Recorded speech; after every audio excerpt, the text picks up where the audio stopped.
ótimo. Então, Fanu, eu vou apresentar o projeto e depois eu vou pedir para você se apresentar. Tá, ok.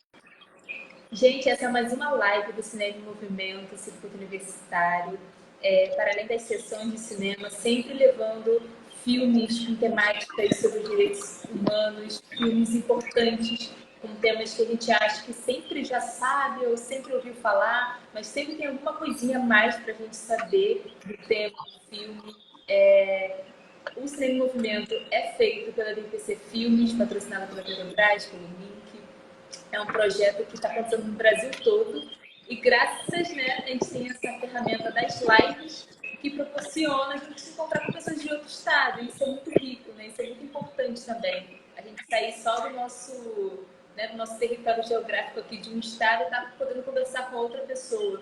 Essa questão de ter o telefone, de ter o computador, de ter internet, acho que a gente tem que usar sempre ao nosso favor, já que também é tão difícil, né? Acaba que a internet às vezes vira terra de ninguém, se propaga mais ódio, mais racismo, mais homofobia, e ter essa ferramenta para proporcionar esse tipo de intercâmbio, eu acho muito, muito importante. Então, ser presente, Manuela, para a gente, por favor. Então, você consegue me ouvir direitinho? Consigo. Certo. Então, boa tarde a todos, todas e todes.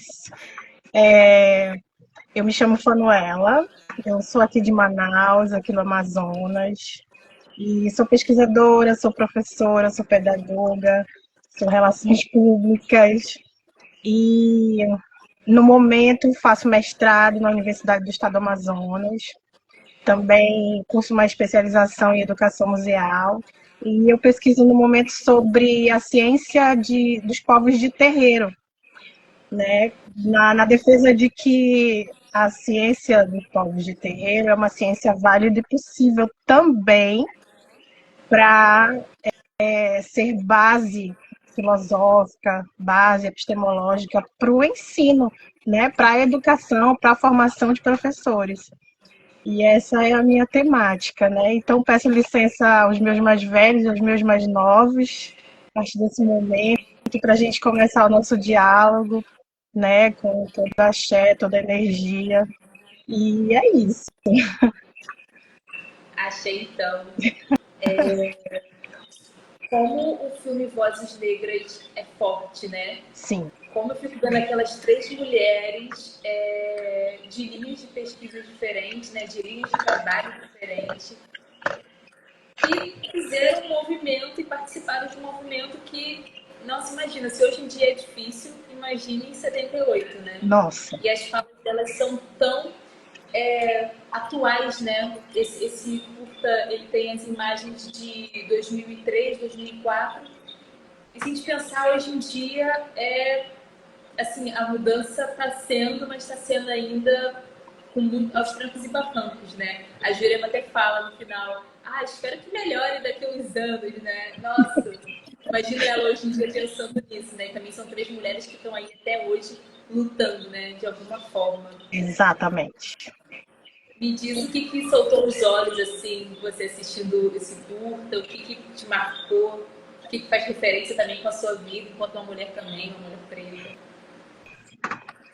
Tem uma parte logo no começo, que eu acho que é a Sueli que fala, que mesmo durante lá o momento do movimento, né, que foi o marco histórico que a gente considera no movimento negro, né, de luta, embora o movimento negro já venha acontecendo desde lá da época de Dandara, de Zumbi, enfim. Mas o filme destaca muito esse momento histórico para nós, né, do movimento negro unificado. E numa parte ela fala que, mesmo naquele momento, os homens queriam estar protagonizando, mas as mulheres negras, elas se impuseram, elas tomaram a frente, elas se fizeram aparecer, né?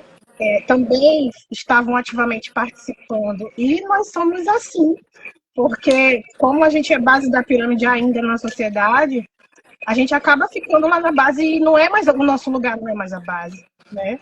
E a gente consegue sim subir e tomar os espaços, que tem acontecido muito, né? E a gente tem essa força, sim, para alcançar esses espaços. Sim, elas falam que eles queriam que elas fossem só as coadjuvantes, né? E Exato. elas falaram, não, a gente não vai ser. Porque enquanto mulher preta, enquanto mulher preta que é militante, Sim. nossa, imagina a dificuldade, né? Imagina a dificuldade, ainda mais naquela época, estourando né, a ditadura também, já tinha estourado, mas né, o movimento, nossa, é de muita coragem, assim. Sim. Acho que tem muito que se inspirar nelas, né? Eu penso que é preciso coragem, né, Pamela, até nos dias de hoje. Para a gente, sempre a gente tem que tem que ter coragem. Eu faço parte mais da luta no espaço acadêmico no momento, né, em função do mestrado. E são espaços na universidade, eu estou até escrevendo um artigo sobre isso. A universidade é um espaço majoritariamente branco. A gente se encontra lá com a branquitude. Então, para a gente, é uma luta diária, porque parece que sempre a gente está indo contra a maré, né? Porque a nossa forma de ser, de fazer, de viver é diferente, né? E aí a gente acaba se sentindo, às vezes, um peixe fora d'água ali, né? Mas é uma resistência, é uma luta. Somos nós que temos que ter essa coragem. E às vezes é difícil, eu confesso. Lá na universidade, eu já passei por, agora no mestrado, na graduação, que eu estudei também na UEA, e passei por diversas situações assim que eu conto no meu TCC da graduação, vou continuar falando na minha dissertação, que é uma narrativa autobiográfica, né? Eu costumo sempre ter esse caminho epistemológico nas minhas escritas, e nesse artigo que eu estou escrevendo agora sobre a branquitude e a universidade, que inclusive eu traço um paralelo com a universidade e a Casa Grande. Eu estou escrevendo sobre isso, mergulhando aí bebendo nessa fonte e sempre usando os autores negros, que é uma coisa também que a gente precisa evidenciar, que é uma teoria, os teóricos, tem muita literatura, e a gente precisa evidenciar o nosso povo falando, né? Sim. Não, você falando isso, eu lembro muito também da minha relação dentro da universidade, né? Porque eu faço faculdade numa universidade da Zona Sul do Rio de Janeiro. É uma Zona Sul muito fechada, que é a UFCA. Mas, É até difícil de chegar, é difícil de sair. Agora tem mais ônibus que rodam, mas quando eu comecei a graduação, em 2018, só tinha 2 ônibus.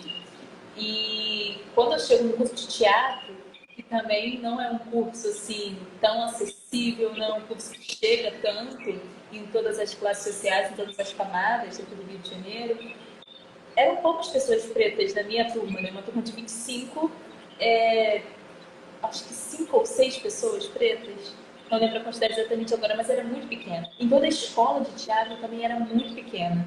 Porque é isso, né? Eu fui procurar o teatro porque eu queria, mas os meus pais não pensavam no teatro, porque não era uma realidade também que eles viveram.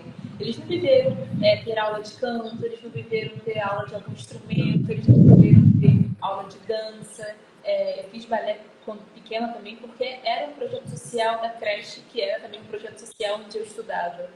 Mas também não pude me manter, né? Minha mãe não pôde manter, porque eu tive que sair da creche, eu fiquei 1 ano e fui para uma escola pública. Na escola pública não tinha. Então, quando eu chego na universidade, é um perfil totalmente de pessoas que moram lá.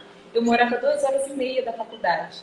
Então, eu estudava ainda era jovem aprendiz, porque para estudar, mesmo entrando no sistema de cotas, mesmo sendo uma federal, eu precisava ter um emprego, né? Eu precisava ter um trabalho. Eu não tinha pais que me sustentavam ali dentro, né? Porque não é só a faculdade pública, não é só o sistema de cotas, é também como a faculdade, como o Estado apoia esse estudante para a permanência dele. Existe exato, tanta razão de pessoas pretas, pessoas indígenas e pessoas de escola oriundas de escola pública e de baixa renda, que é básico, que saem da faculdade, porque não conseguem se manter, né? E a minha faculdade ainda é integral, então tem horários totalmente diferentes. E como você trabalha, como você estuda, depois como você vive, né? Como você dorme, como você descansa. Então também eu vi um quadro totalmente diferente do que eu estava acostumado, totalmente diferente da minha realidade e que eu consegui manter com muito trabalho, trabalhando por fora, porque é isso, mesmo a escola, mesmo a faculdade dando auxílios estudantis, faltava, não era o suficiente, ainda não é, né? Eu acho que algumas pessoas também entram num discurso um pouco, na minha opinião, equivocado sobre o sistema de cotas, porque não tem a permanência de estudantes. O sistema Isso. de cotas é super importante, a gente precisa dele, sempre vai precisar, é uma reparação, mas tem que se pensar num novo sistema de permanência, né, do estudante, da estudante ali dentro daquele espaço acadêmico, que já é difícil de entrar e é mais difícil ainda se manter, né? Esse artigo que eu estou escrevendo agora, eu falo sobre o sistema de cotas daqui, da Universidade do Estado, né, onde eu estudo. E me chamou muita atenção que só a partir deste ano que abriu vagas para pessoas pretas.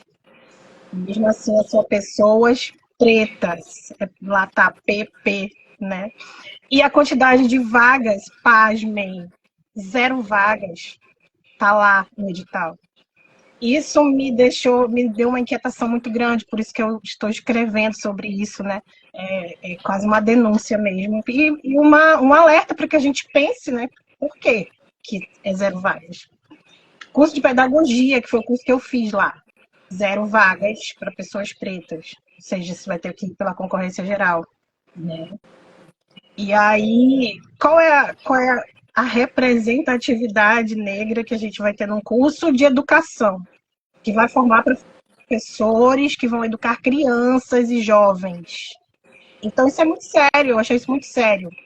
E aí, estou mergulhando nesses estudos e a gente, essa resistência mesmo que você estava falando, né? E isso piora, Pamela, quando a gente é de terreiro, quando você é uma mulher do axé, né?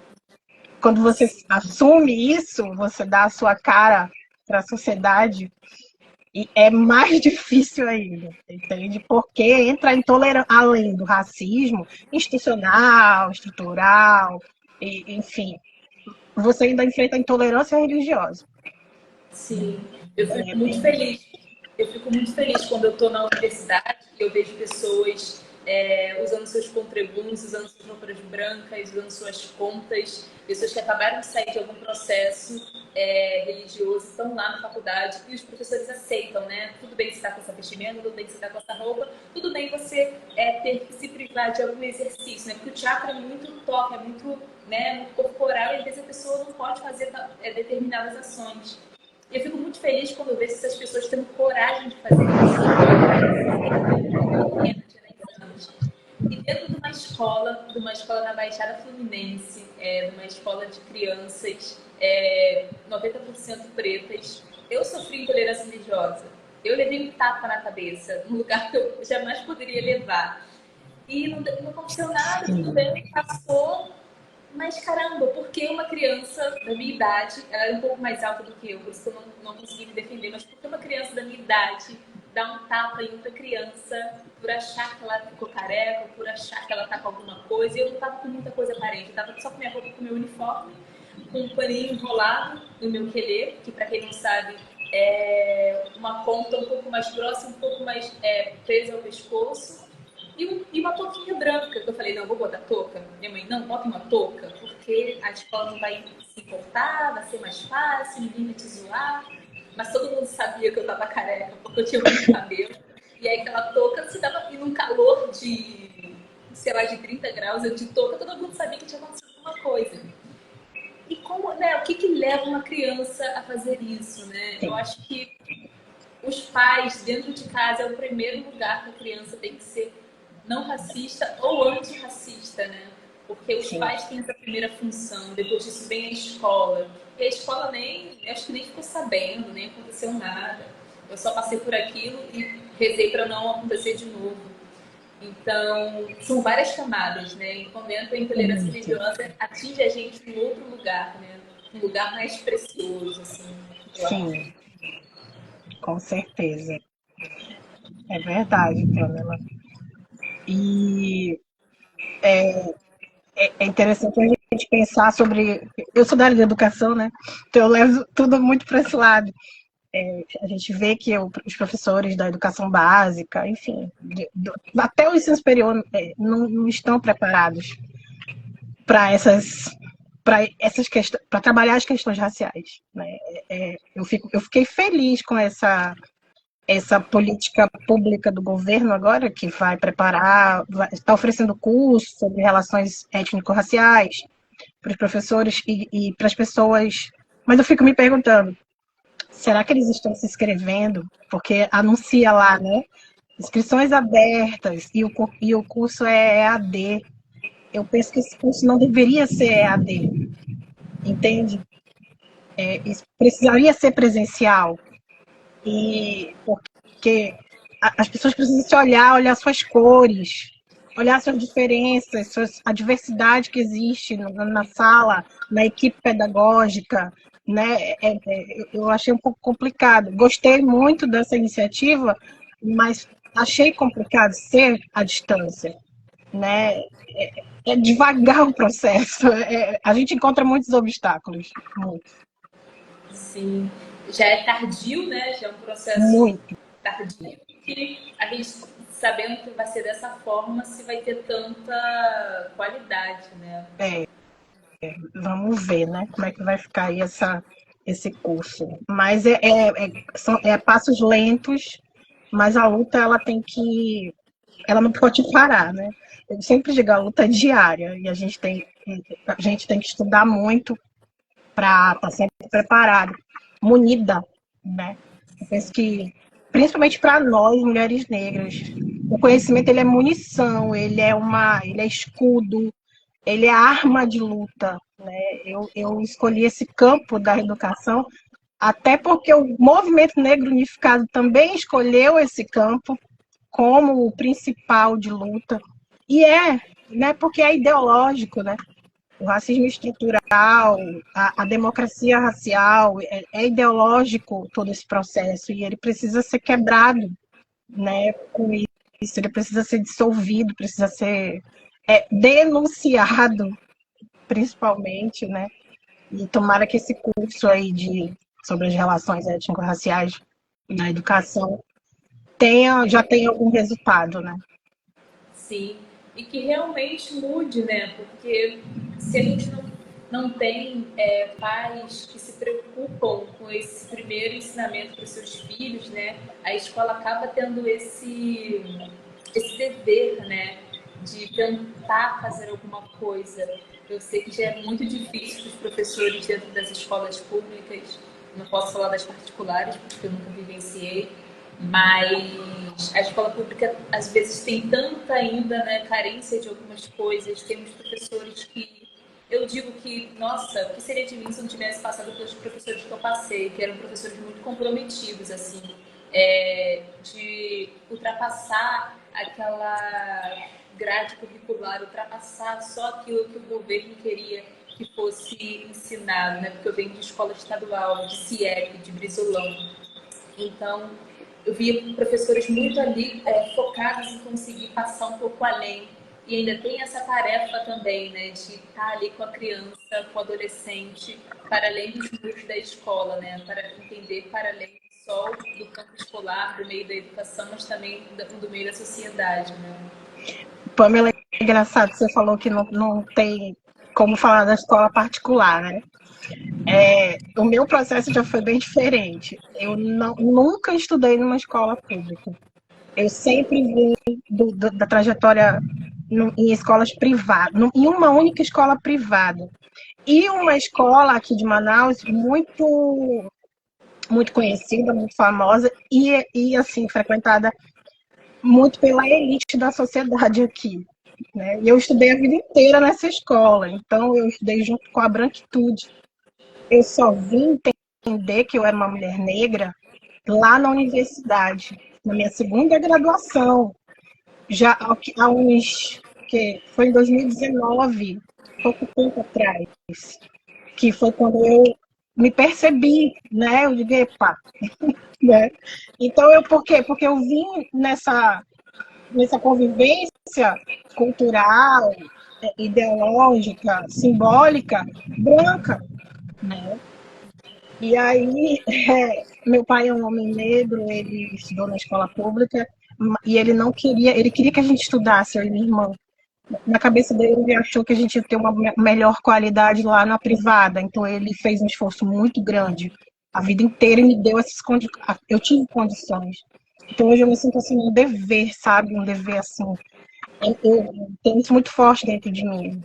Eu preciso lutar para que as crianças pretas, todos os meninos e as meninas pretas, os jovens desse país, possam ter uma educação melhor. E se eu puder fazer alguma coisinha assim, eu quero fazer. Né? Por isso que eu abraço assim, essa bandeira com muita. Eu levanto mesmo a bandeira da educação. Esse é o caminho, né? Para a gente combater o racismo, combater a intolerância religiosa e todos os preconceitos, qualquer um tipo. Sim. A Jurema também fala disso, né? Ela fala que não tinha racismo aqui. Eu ficava pensando que esse pessoal está importando coisa dos Estados Unidos. E a Edna também traz, né? Eu não me entendia como uma mulher preta, fui me entender como uma mulher preta muito tempo depois. Eu pensei, por que eu estou comendo daqueles outros estudantes? Só porque eles são pretos. Então, até a Jurema, né? A inspiração, a Edna também passaram por esse processo de entender, né? De tanto conviver também com pessoas brancas e só consumir a cultura europeia, né? De só consumir as coisas da branquitude, de não ter de bater o martelo e falar assim, olha só, a feijoada ela é africana, ela é do Brasil, ela é uma herança da nossa cultura. Nossos panos não são seda, não é viscose, né? O nosso pano é um pano mais grosso, mais estampado, mais colorido. Sim. Né? Sim. A nossa música não é música clássica, a nossa música é música de terreiro, é música de cultura popular, de tradição, de manifestações populares, né? O samba que nasce aqui, o samba que é o jongo que é pai do samba. Então, assim, a gente não tem, infelizmente, né, essa cultura de apropriação, né, esse aquilombamento, né? E a gente fica consumindo, consumindo, e a gente acaba se esquecendo de olhar no espelho e ver que não é as nossas características que estão ali sendo representadas. Né? É preciso falar sobre a origem das coisas, não? A origem da própria humanidade. Não se coloca a África como o continente de origem da humanidade. Se fala do ponto de vista o estudo, a ciência, ela parte do ponto de vista grego, né? E basicamente ali do norte, né, da Europa, e é o ponto de a base é a Grécia, né? Não é nem mais nem o Egito, e mesmo assim o Egito coloca o Egito como se não fosse lá no continente africano. Tem gente que não sabe que o Egito está localizado, né, na África, e que eu estou lendo um livro, A História Preta das Coisas, da Bárbara Carini, até recomendo, maravilhoso, que fala que nem o nome Egito era Egito, era Kemet, né?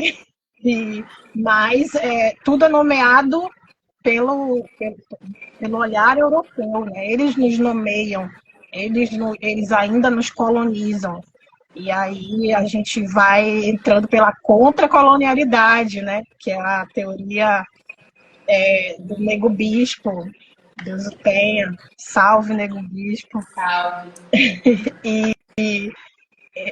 Eu sempre nas minhas aulas, nas minhas intervenções, lá no mestrado, tudo eu vou contra.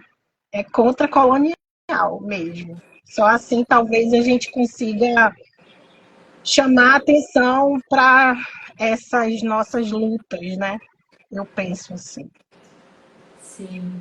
E dentro da universidade, você vê, como você está no mestrado, né, nos programas de pós-graduação, pessoas também que estão pensando nesse mod, ou você ainda vê ainda mais na sua área, né, de ciências humanas, pessoas que estão pesquisando coisas muito aleatórias, assim, como você vê também essa linha de pesquisa?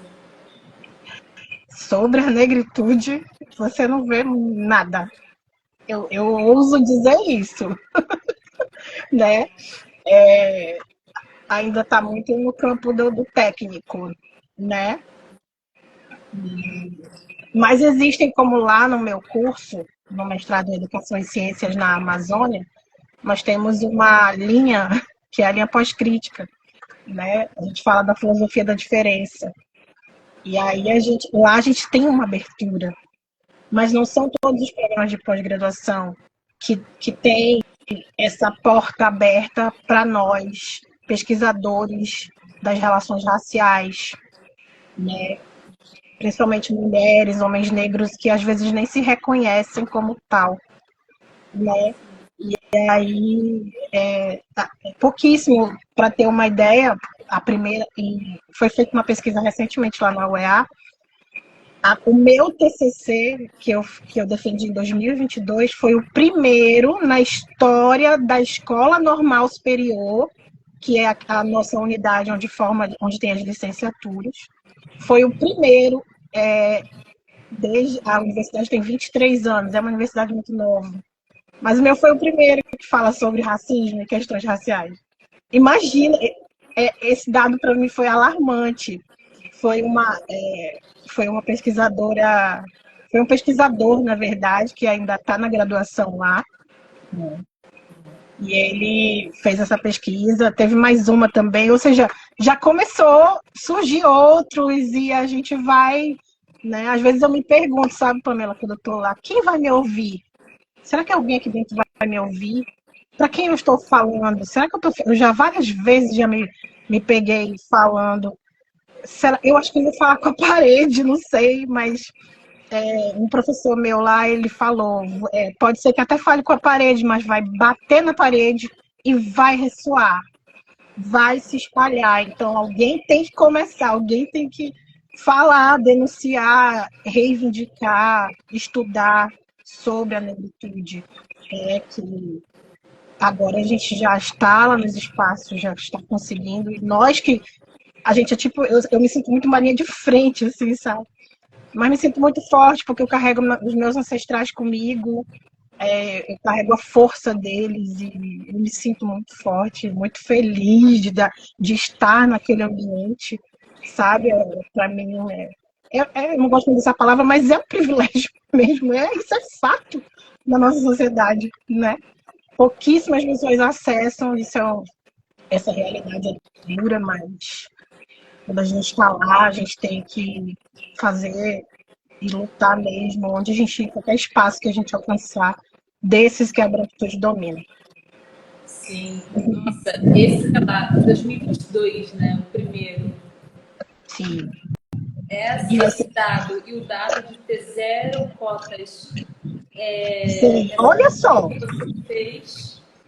Sim, então a luta é grande, você imagina. Só tem um TCC, agora são 3. O meu até 2022, né? Agora nós somos 3 lá, 3 pesquisadores negros, 2 mulheres e um homem. E aí eu estou acompanhando, né? Porque eu sempre estou dando aula, sempre estou acompanhando os períodos, né? Os estudantes, e tomara que venha mais por aí, né? Assim, só o fato de eles se reconhecerem já, pô, eu sou uma pessoa negra, né? Eu já conversei com alguns deles, assim, isso é muito bom, isso é muito gratificante. Sim, e é dentro de um estado e uma cidade que, né, tipo, uma cidade não branca, né? Acredito Isso. que muitas pessoas indígenas ou muitas pessoas que ainda estão na retomada, muitas pessoas. Aqui em Manaus, nós somos, assim, a população é muito miscigenada, muito, né? Muito. E aí, aqui na capital, mais ainda. E sempre teve lá, falando lá da UEA, das cotas, sistema de cotas que eu estou estudando, né? Eu acho que foi 2001 que a universidade surgiu. A partir de 2003, se eu não me engano, já tinha cotas para os indígenas. É uma cidade que tem, né, muitas etnias, né? Mas Não, parece assim que a universidade não sabe que também tem pessoas pretas aqui em Manaus, né? E, enfim, o compromisso lá da universidade é com a diversidade e tal, tem lá no estatuto. E aí a gente vem buscando as respostas para esse apagão, né? Essa invisibilidade que a gente tem no ambiente universitário, no ambiente acadêmico. E é estadual, né? Que eu faço parte. E eu estudei lá na Federal também, né? E na Federal, assim, foi pior. Eu estudei foi no começo do ano 2000, lá na Federal. E lá eu nem ouvia falar em racismo e nada, eu fiz comunicação social, né? Com habilitação em relações públicas. E o curso passou e a gente foi, embora a gente teve sociologia, não sei o que, mas não me despertou. Mas lá na pedagogia, sim. Porque nós estudamos lá o curso de pedagogia da Universidade do Estado do Amazonas tem essa característica muito de a gente estudar muitos filósofos, a gente é muito crítico, o, a forma que os professores conduzem os estudos, né, as nossas atividades acadêmicas. Então, eu despertei lá. Foi por causa de uma professora que ela perguntou assim, eu lembro, foi no sexto período, ela perguntou, alguém aqui já leu algum autor negro? E aí ninguém respondeu nada. Ficou todo mundo calado. Isso no ano de 2019, um ano antes da pandemia, né? E aí aquilo me incomodou. Foi a partir dali que eu decidi. Eu digo, eu preciso investigar isso. E eu? Aí eu comecei, gente, meu pai é preto. Olha o meu cabelo. E eu nunca li um autor negro. Quem sou eu? E aquilo começou a me dar aquela inquietação toda. E a partir daí, aí teve 2020 que veio. Não, gente, abriu assim, sabe, o véu, na verdade o véu, né, caiu por terra. E aí foi veio o ano seguinte de 2020, quando teve o caso do George Floyd, lá nos Estados Unidos, e aquilo me fez mais ainda querer estudar, foi quando eu comecei a me debruçar sobre os estudos, sobre as questões raciais. Foi lá em 2020, e em 2022 eu me formei e estou aqui até agora e vou continuar, só sossego quando eu findar o doutorado. Sim, nossa, axé. Axé. Mas O você falou choque das está me datas, ajudando. né? São datas bem recentes, né? Nossa, Muito. 2000, 2001.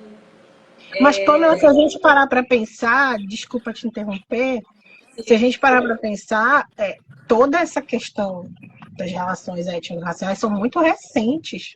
Isso também é alarmante de pensar, né? De 2003 para cá, que teve a Lei 10.639, né? E que mesmo assim, com 21 anos, né? 21, 20, 22 anos, ainda há uma resistência a se aplicar essa lei. É lei. É lei. Né? Eu lembro que eu fui no estágio, que eu fui numa escola pública, quando eu cursava pedagogia, a gestora da escola disse que não ia fazer a culminância do Dia da Consciência Negra, porque não era importante. Importante era a prova do SAEB, que é um exame que tem aqui, não sei se é nacional, eu não conheço muito. E aí ela disse, não, vamos priorizar a prova do SAEB. Depois a gente faz alguma atividade, faz na sala de aula, vocês fazem na sala de aula uma atividade sobre o Dia da Consciência Negra, ou seja, ela está desrespeitando uma lei, certo? E aí ninguém sabe, a equipe de professores não sabe, não conhece a lei 10.639. Então tá, vamos para a prova do SAEB. E assim vai acontecendo todo esse silenciamento na escola.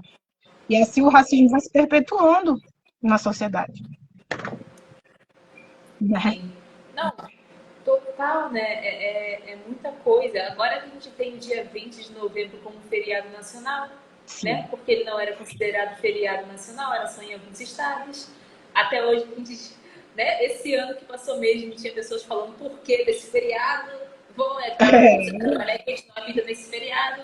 A gente, como Exato. pessoas pretas, a gente, como pessoas que estudam, a gente entende que um dia não é para ser só um dia, é para ser todos os dias do ano, antirracista, não racista, e pensar e dar voz e ouvido a pessoas pretas e a cultura, e a nossa cultura. A gente sabe que esse dia é um dia mais simbólico, né? Um dia que a gente, né, Claro. aceita, mas que ele é um dia ainda de resistência de pessoas que não somos nós, entender que esse dia a gente deve parar, a gente deve dar atenção para esse dia e ter a oportunidade mesmo de ir numa exposição, de ir num evento, né? Aqui no Rio de Janeiro acontecem muitos eventos, né? No caso do Valongo, que é um dos portos que foram que chegaram mais pessoas pretas escravizadas, acontecem muitas coisas no centro do Rio, acontecem muitas coisas também nos quilombos, né, nos pontões de cultura.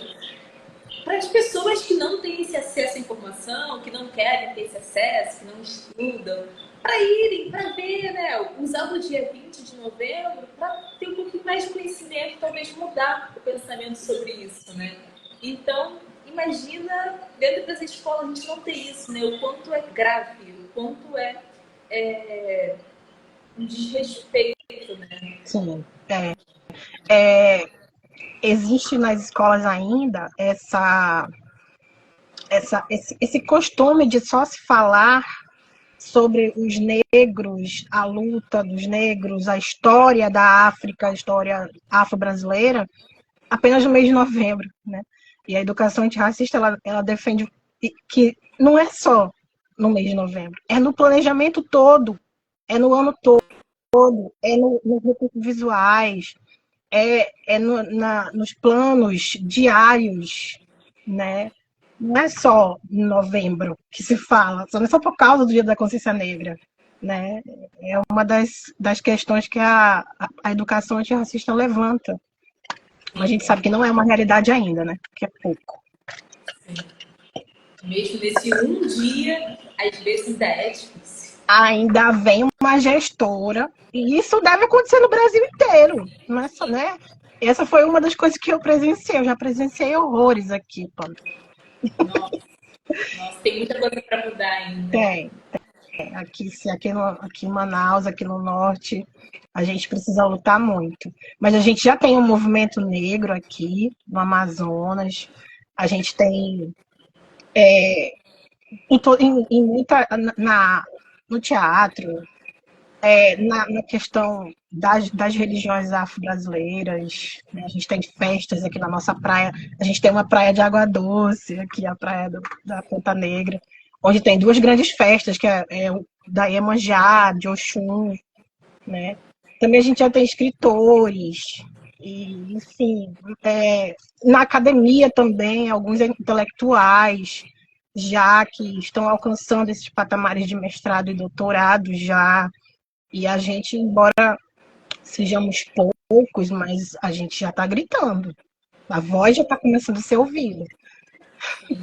E o movimento, acho que é esse mesmo, da gente se ajuntar, fazer esse intercâmbio de estados, de cidades, justamente porque a gente sozinho é muito difícil, né? Eu penso, Pamela, só que a gente precisa ainda entender o que é o aquilombar, sabe?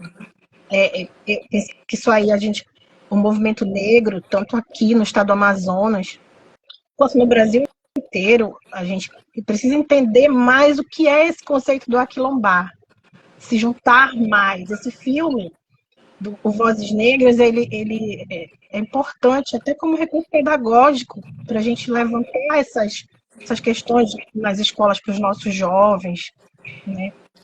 Nas universidades, lá para o pessoal da licenciatura que vai para a sala de aula, né, atuar, que a gente precisa se juntar, porque é movimento, é popular, nós somos maioria da população brasileira negra, né? Então a gente precisa se juntar mais, para ter mais força. Acho que a gente está um pouco separado ainda, é uma percepção minha, sabe? Eu acho que com esse pensamento futuro e com essa vontade, né? Eu acho que a gente tem que seguir com esse desejo, assim. Com certeza, juntos somos mais fortes. Com certeza. Sim, com certeza. Podemos encerrar nossa live? Você quer trazer mais alguma coisinha? Poxa, legal demais. Eu gostei demais de conversar com você. Ainda bem que aconteceu. Né? Depois de um tempo, mas a gente está aqui. É precisando agora, Pamela, a gente tá por aqui. Se a gente puder ajudar em alguma coisa aqui no Amazonas, tá bom? E aí eu agradeço muito, muito mesmo o convite. Eu gosto muito desse espaço das redes sociais. Eu penso que tem um alcance grande, uma importância grande para o nosso movimento, né? E aí agradeço bastante e até a próxima. Até a próxima. Você tem um movimento que te agradece muito. Eu também te agradeço muito. Esse intercâmbio de estados e de cidades é Legal. muito importante. Muito obrigada, Paula. Nada, que é isso. Até a próxima. Um abraço. Abraço para todo mundo. Tchau. Beijão. Obrigada, gente, por terem ficado aqui e assistido.